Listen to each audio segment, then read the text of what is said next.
My name is Ryan Recalde. I'm 26 years old. I'm from Calaca, Batangas. At dati po akong kargador ng tubo.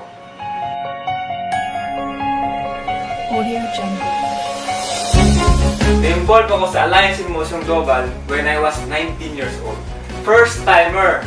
Before, working student ako sa Adventist University of the Philippines.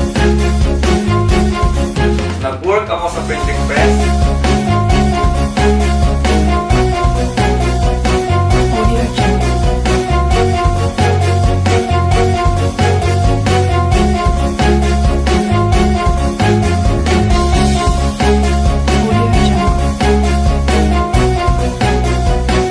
At dito na-introduce sa akin ng AIM Global. At doon nabuksan ang isipan ko at nabuhay ang mga pangarap ko. Hindi ako nakatapos sa pag-aaral, walang diploma. Kaya nakita ko sa AIM Global na dito mababago ang buhay ko. Kaya ginrab ko ng opportunity. Pero ang problema, wala akong pera. Kaya pinilit ko ang aking magulang na isang laang pinagtatayo namin ng bahay.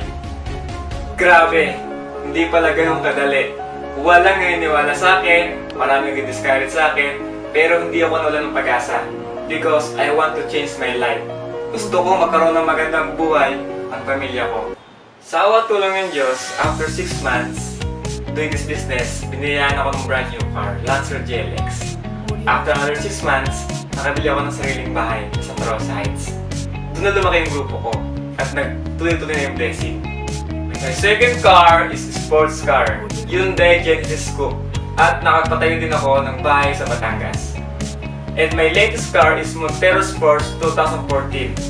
At kakabili ko lang ng condo sa ADB Avenue Tower, malapit lang sa office.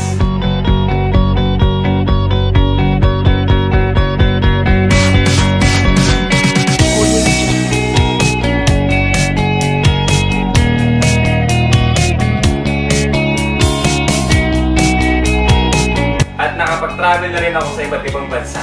In my 6 years sa AIM Global, lahat ng meron ako ngayon, lahat ito ay galing sa AIM Global. Na-realize ko na bago mo ko isang bagay, kailangan mo talaga paghirapan. Basta huwag ka lang susuko at huwag mong sayangin ang oras mo.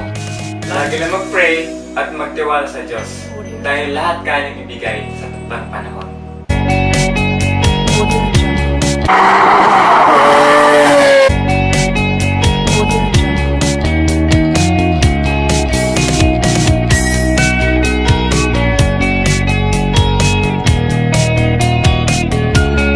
Audio Jungle.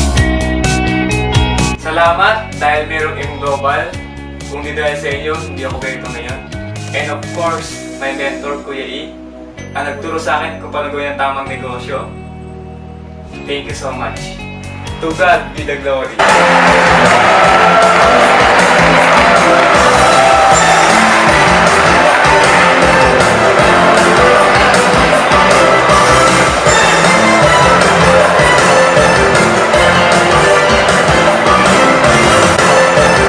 Motion Global, these awards makes me inspired.